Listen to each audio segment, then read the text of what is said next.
তাড়াহুড়ো করে রান্না সারছিল মানসী। আজ নমিতা আসেনি। সব কাজ একা একা করতে গিয়ে অনেকটা দেরি হয়ে গেছে। অরুণ আর বাচ্চারা বেরিয়ে যেতে চা জলখাবার খেয়ে একটু হাঁপ ছাড়তেও পারেনি, রান্না বসিয়ে দিতে হয়েছে। হঠাৎ ডোরবেল বেজে উঠল। মানসীর এখন শ্বাস ফেলার সময় নেই।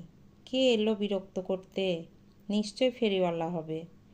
পাত্তা না দিয়ে কাজে মন দিল। এবার বেশ কয়েকবার টুং টুং করে বাজল ডোরবেল। বিরক্ত মানসী দরজার সামনে দাঁড়িয়ে আইহোল দিয়ে দেখল, যা ভেবেছে তাই। বিশাল ব্যাগ কাঁধে একটা অল্প বয়সী ছেলে দাঁড়িয়ে আছে বাইরে। রাগে গা জ্বলে গেল। যখন তখন এরা মরতে চলে আসে, বোঝেও না যে লোকের কাজও থাকে। দরজা খুলে ছেলেটিকে কিছু বলতে না দিয়েই মানসী রেগেমেগে বলতে গেল, কোনো কাণ্ডজ্ঞান নেই, ভর দুপুরবেলা বেল বাজিয়েই চলেছ। ছেলেটির মুখ বিবর্ণ হয়ে গেল। ম্যাডাম, একটু জিনিসগুলো দেখতে পারতেন। না না, আমার বললে এখন মরার সময় নেই, যাও যাও। ছেলেটি হতাশ ভঙ্গিতে তিনতলা সিঁড়ি বেয়ে নেমে যাচ্ছিল ক্লান্ত পায়ে।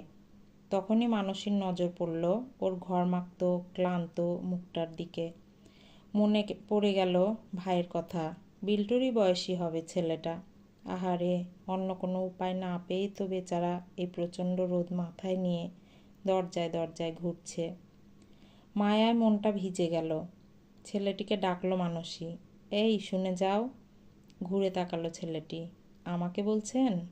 হ্যাঁ হ্যাঁ, তোমাকেই বলছি, একটু এসো। খুশি হয়ে উঠে এলো ছেলেটা। ভেবেছে ম্যাডাম কিছু কিনবে বুঝি। কি দেখবেন? আপনার খুব পছন্দ হবে ম্যাডাম। না না, আমার কিছু চাই না। মানসী থামলো খানিক, তারপর বলল, তুমি এত ঘেমে গেছো, একটু জল খেয়ে যাও ভাই। ছেলেটি এত অবাক হয়ে গেল যে তার মুখ হা হয়ে গেল। মানসী ফ্রিজ থেকে জল বের করে কাচের গ্লাসে করে এনে ছেলেটিকে দিল। তৃষ্ণার্ত চাতকের মতো ঢকঢক করে জলটুকু খেয়ে ফেলল ছেলেটা। মানসী বুঝল আরও জল লাগবে। ইচ্ছে করছিল ছেলেটিকে ঘরে ডেকে পাখার নিচে বসায়, কিন্তু বর অরুণের সাবধানবাণী মনে পড়ছিল। বাইরের কোনো লোককে একা ঘরে ঢুকতে দেবে না, কাউকে বিশ্বাস করবে না।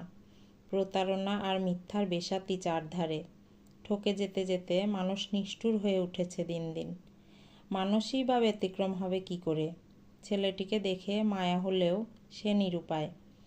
একটু ভেবে ছেলেটাকে একটু অপেক্ষা করতে বলল মানসী। আরেক গ্লাস জল আর ফ্রিজের ভেতরে রাখা কিছু মিষ্টি প্লেটে করে ছেলেটিকে দিল।